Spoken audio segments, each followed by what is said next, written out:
কাজ হয়েছিল, কিছু কিছু কাজ হয়।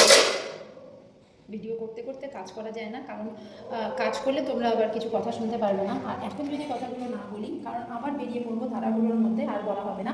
তাই ভাবলাম ছোট্ট করে একটু ভিডিও তোমাদের সঙ্গে শেয়ার করে দিই। এদিকে দেখো, এই রান্নাবাড়ি করে আমি ভিডিও করতে পারিনি, কারণ রান্নাবাড়ি খুব তাড়াহুড়োতে এসেছিলাম। ওখান থেকে বলেছিল যে ফুল বডি স্ক্যানের জন্য একটু রেস্ট নিতে বলেছিল, কারণ ওরা যা যা প্রসেসিং করবে তার জন্য রেস্ট নেওয়াটা খুব দরকার। কিন্তু আসার পরে মানে হাতে 2 ঘন্টা সময় ছিল, আর আসার পরে রেস্ট ঠিক আধ ঘন্টা নিয়েছি, মাথাটাও ধরে আছে। রেস্ট নিতে পারিনি, কারণ রান্নাবাড়ি করতে হবে, বাচ্চাকে খাওয়াতে হবে। আর এখানে বাইরের যা খাওয়া দাওয়া স্ত্রীকে তো কোনো মতেই দেওয়া যাবে না। আমরা যদিও খেতে পারি, কিন্তু শ্রেয়াও খেতে পারছে না, ভালো লাগছে না। কেমন যেন তরকারিগুলো হয়তো এখানকার মানুষের ওটাই ভালো, কিন্তু স্বাস্থ্যের পক্ষে অবশ্যই ভালো, কিন্তু আমাদের মুখে ঠিক লবণ কম, একটু অন্য ধরনের স্বাদ লাগছে। তার জন্য মনে হচ্ছে আলু সেদ্ধ ভাতটাই হোক, সেটাই ভালো।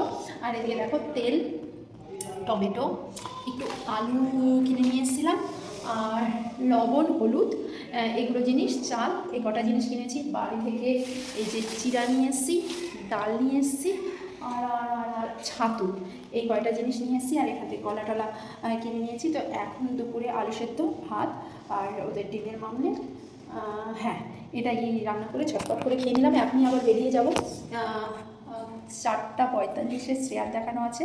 আমার আবার 7টা থেকে প্রসেসিং শুরু হবে, শেষ হতে হতে সেই 10টা। তো এসে তো ক্লিন করতে পারবো না, সেই জন্য জায়গাটাকে ক্লিন করে নিয়েছি।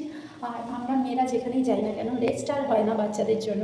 যতই অসুস্থ থাকি না কেন, ভগবানের কাছে এটাই প্রার্থনা করি যে ভগবান সহায় থেকো, যাই করো না কেন, যেটাই হোক না কেন, সহায় থেকো। আর হয়তো তোমরা বলবে যে বাইরে এসে এতটা ক্লিনের দরকার না, যেখানে থাকবো একদিনও যদি থাকি জায়গাটাকে পরিষ্কার করে রাখা উচিত। সেই জন্য গুছিয়ে গেলাম। আসার পরে দেখবো এটা শুকিয়ে আছে, বেশ ভালো লাগবে। পরিষ্কার পরিচ্ছন্ন থাকতেও ভালো লাগে, শরীরের পক্ষেও ভালো, মনের পক্ষেও ভালো। আর এইদিকে দেখাই, এই যে রান্নাঘরে জানলাগুলো খুলে দেই।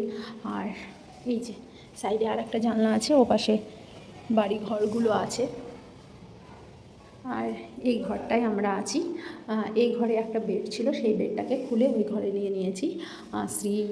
শ্রেয়ার বাবা, ওরা ওই ঘরে, আর আমি এই ঘরেই তো বক বক করছি। যাই হোক, এই করে দিন চলছে। একটু তোমাদের মাঝখানে আড্ডা দিয়ে দিলাম তোমাদের সঙ্গে। আবার দেখা হচ্ছে, দেখি কতক্ষণের ভিডিও করতে পারি। হাঁপিয়ে যাচ্ছি, শরীরটাও ভালো লাগছে না।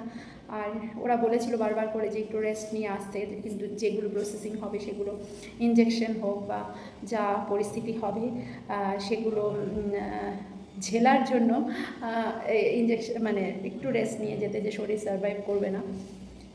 যতটুকু পারলাম করলাম চেষ্টা, এরপরে ভগবান ভরসা।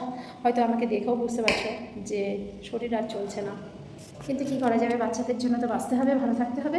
সবচেয়ে বড় কথা নিজের জন্য ভালো থাকতে হবে। সেই জন্য সবাই ভালো থেকো, সুস্থ থেকো। আর হ্যাঁ, আমার ভিডিওগুলো কেমন লাগছে অবশ্যই জানিও। যতই ক্লান্ত হই, যতই অসুস্থ হই, তোমাদের যখন কমেন্টগুলো পাই না, বিশ্বাস করো, মানে যারা ভিডিও করে এতদিনে বুঝেছি ভিডিওটা কেন করে।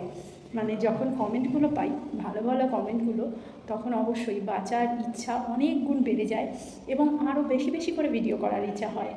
আর হ্যাঁ, এমন যদি ভালোবাসা পাই, অবশ্যই ভিডিও করা ছাড়বো না, যেই পরিস্থিতিতেই থাকি না কেন। সবাই ভালো থেকো, সুস্থ থেকো, টাটা। আবার দেখা হচ্ছে অন্য ভিডিওতে।